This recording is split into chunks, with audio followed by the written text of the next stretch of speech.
White House press secretary Karoline Leavitt is leaving her role at the end of the month.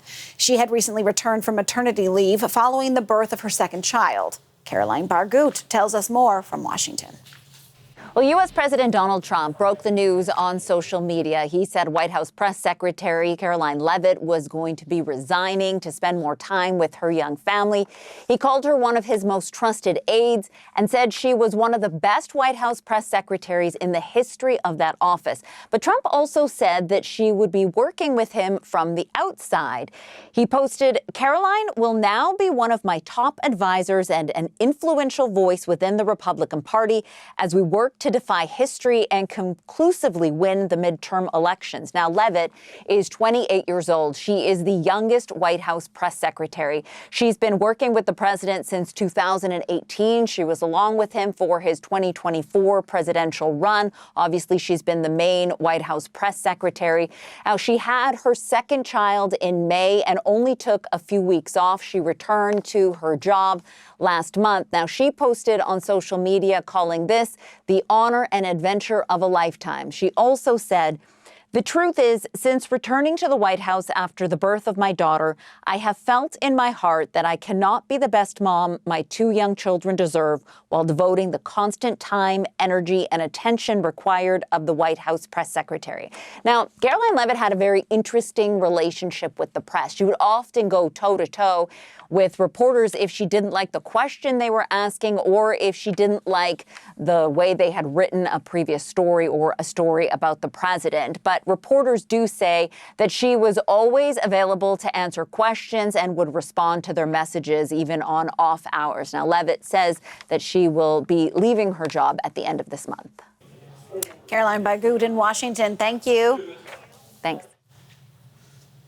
Okay, joining me now to talk more about the departure of Karoline Leavitt, I've got Chris Galderi. He's a politics professor at St. Anselm College. Chris, good to have you on the show. Well, thanks for having me, Sarah. Karoline Leavitt she's a face that is familiar to people around the world because she is the second longest serving press secretary in the job. Also, we heard from that report there, the youngest. Were you surprised to hear about this? I was not surprised. As you said, she's been in this job for quite a while as these things go, and this is a very brutal, it is a more than full-time job. The schedule is punishing, so it's not surprising to me that anyone would leave the job after about a year and a half holding it, particularly the case when, as we discussed earlier, she's someone with two young children at home.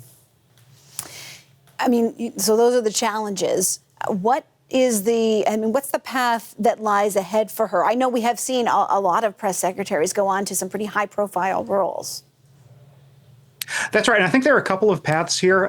It seems like a book is inevitable in this sort of situation.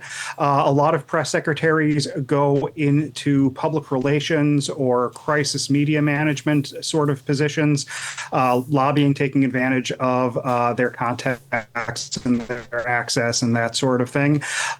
In recent years, we've also seen a lot of folks moving from this position into roles with ideological or partisan media organizations. We've seen Jen Psaki go on to a show on MSNBC, which is now called MS Now. You've seen Kayleigh McElhenney from the first Trump administration go on to a position on Fox News. So I would not be surprised to see Karoline take one of those paths from here. There have also been those who have entered politics themselves. That's true. Sarah Huckabee Sanders went from being press secretary in Donald Trump's first administration to running for governor of Arkansas. In Karoline Leavitt's case, she's already run for Congress and lost back in 2022. So I don't know if that's necessarily as appealing to her. But my guess is, she's got a lot of time ahead of her. And if that is a route she wants to pursue, she'll need to move back to New Hampshire and start laying the groundwork with the state party and with voters here. Certainly, without a doubt, what does lie ahead is going to be the report card on all of this, the reviews of how she has performed in this extremely high-profile role. As I say, we're talking about this in Canada because globally she's a face that everyone is familiar with. What's your take on how she has performed?